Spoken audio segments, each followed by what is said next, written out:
तो सजी रखी उसे सुंदर लगे। Good morning student. कल हमने चैप्टर 3 बस की यात्रा पढ़ा था। आज हम उसका एक पार्ट और पढ़ेंगे। बस की यात्रा के लेखक है, वो बस की यात्रा करते हैं। किस तरह की थी वो बस, कितनी पुरानी बस थी, उस बस के बारे में बताया गया है। एकाएक फिर बस रुकी। ड्राइवर ने तरह तरह की तरकीबें की, पर वह चली नहीं। सविनय अवज्ञा आंदोलन शुरू हो गया था। कंपनी के हिस्सेदार कह रहे थे, बस तो फर्स्ट क्लास है जी, यह तो इत्तेफाक की बात है। क्षीण चांदनी में वृक्षों की छाया के नीचे वह बस बड़ी दयनीय लग रही थी। लगता जैसे कोई वृद्धा थककर बैठ गई हो। हमें गिलानी हो रही थी कि बेचारी पर लदकर हम चले आ रहे हैं। अगर इसका प्राणांत हो गया तो इस बियाबान में हमें इसकी अंत्येष्टि करनी पड़ेगी। यानी लेखक है, जिस बस में वो जा रहे थे वो बस टूटी हुई थी, बहुत पुरानी बस थी, और उसके तेल की जो टंकी थी, पेट्रोल की जो टंकी थी, वो उसमें छेद हो गया था, पेट्रोल निकलने लग गया था, जिससे ड्राइवर ने वो पेट्रोल था वो बाल्टी में भर लिया, और बाल्टी में भर के उसमें इंजन से नली निकाल कर वो सीधी उस बाल्टी में डाल दी, और उससे वो बस चला रहा था। लेकिन बस फिर भी नहीं चल पाई, बस रुक रुक के चल रही थी, और फिर अंत में बस है वो थोड़ी दूर तो चली, फिर वो दोबारा रुक गई। तो बस का जो ड्राइवर था बहुत प्रयास कर रहा था उसे चलाने का, बहुत प्रयत्न कर रहा था, लेकिन बस नहीं चली। लेखक बोल रहे हैं कि ऐसा लग रहा था कि बस में ड्राइवर और हिस्सेदार के विरुद्ध सविनय अवज्ञा आंदोलन शुरू कर दिया गया है। यानी गांधी जी ने चलाया था आंदोलन, तो उसी आंदोलन पे से लिया गया है। वह बड़ी विनम्रता से उसके अत्याचारों का विरोध कर रही थी। हिस्सेदार बड़ी बेशर्मी से कह रहा था कि बस तो फर्स्ट क्लास है, और हिस्सेदार था वो बहुत आसानी से कह रहा था बेशर्मी से कि बस ये तो बहुत अच्छी है, फिर भी बस रुक गई। संयोग कुछ ऐसा हो रहा था कि वह बार बार रुक रही थी। ड्राइवर ने हार कर उसे पेड़ों के नीचे खड़ा कर दिया। धुंधली चांदनी में पेड़ों के नीचे खड़ी वह बस लेखक को ऐसी लगी जैसे कोई है ना थकी हुई बुढ़ी औरत बैठी है, बुढ़िया बैठी है, और वो रास्ते में थक कर बैठ गई है। लेखक को अपने ऊपर और अपने मित्र पर बड़ी शर्म अनुभव हो रही थी कि वह एक बुढ़िया पे लदकर और जा रहे हैं, यानी बहुत बुढ़ी बस पे लद के जा रहे हैं। तो लेखक और उसके दोस्तों को शर्म महसूस हो रही थी। और अगर बस नहीं चलेगी, लेखक सोच रहा था अगर बस नहीं चलेगी तो उनको सारी रात है वो सूने जंगल में ही गुजारनी पड़ेगी। उस लाचार बस की वहीं छोड़कर किसी दूसरे वाहन की तलाश करनी पड़ती, ऐसा वो सोच रहे हैं। हिस्सेदार साहब ने इंजन खोला और कुछ सुधारा, बस आगे चली।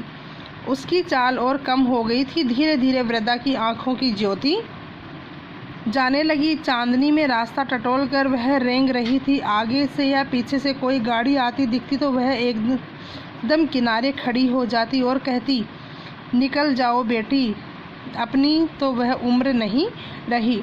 और हिस्सेदार जो था वो बस का ड्राइवर और हिस्सेदार उस बस को इंजन था उसे खोल रहे थे, और बस जो थी इंजन खोल के उसको सुधारा तो बस थोड़ी आगे चली, और वो थोड़ी धीरे धीरे आगे चलती हुई उसकी लाइट थी वो भी कम हो गई, जो बत्तियां थी लाइट थी वो भी कम हो गई।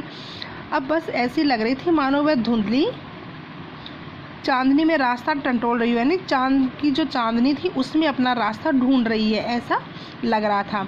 जब आगे या पीछे से कोई गाड़ी आती दिखाई देती तो ड्राइवर था वो तुरंत बस को सड़क के किनारे पर खड़ी कर लेता। उस वक्त ऐसा लग रहा था मानो वह बुढ़ी बस है वो गाड़ियों को बोल रही है कि तुम तो निकल जाओ, आप तो निकल जाओ।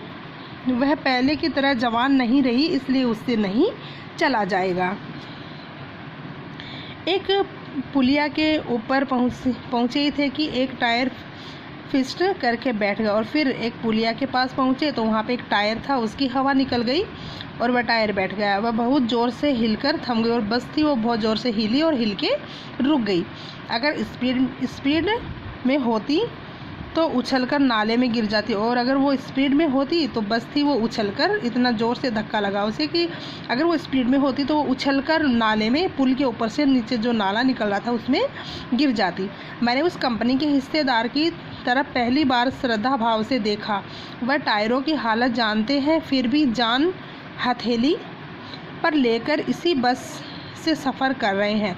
उत्साह की ऐसी भावना दुर्लभ है। सोचा, इस आदमी के साहस और बलिदान भावना का सही उपयोग नहीं हो रहा है। इसे तो किसी क्रांतिकारी आंदोलन का नेता होना चाहिए। अगर बस नाले में गिर पड़ती और हम सब मर जाते तो देवता वहीं बेचारे उनका इंतजार कर रहे थे। कहते वह महान आदमी आ रहा है जिसे एक टायर के लिए प्राण दे दिए, मर गया पर टायर नहीं बदला। लेकिन बस में इतनी टूट फूट चुकी थी बस, लेकिन फिर भी उसका काम नहीं करवा रहे थे।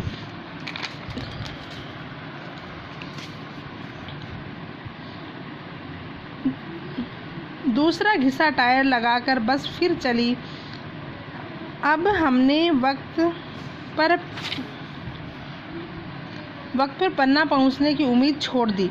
पन्ना भी पहुंचने की उम्मीद छोड़ दी थी। पन्ना क्या कभी भी पहुंचने की उम्मीद छोड़ दी थी। यानी कि लेखक को लग रहा था कि हम पन्ना नहीं पहुंचेंगे। पन्ना ही नहीं, हम तो ऐसा लग रहा है इस बस में जाएंगे तो हम घर कभी भी और कहीं भी नहीं पहुंचेंगे। यानी कि ऐसा लग रहा था जैसे इस बस से हम आज मर ही जाएंगे। लगता था ज़िंदगी इसी बस से गुजरनी है और इससे सीधे उस लोक को प्रयाण कर जाना है। इस पृथ्वी पर उसकी कोई मंजिल नहीं है। हमारी बेताबी तनाव ख़त्म हो जाए। हमें बड़े इत्मीनान से घर की तरह बैठ गए। चिंता जाती रही, हंसी मजाक चालू हो गया। धन्यवाद।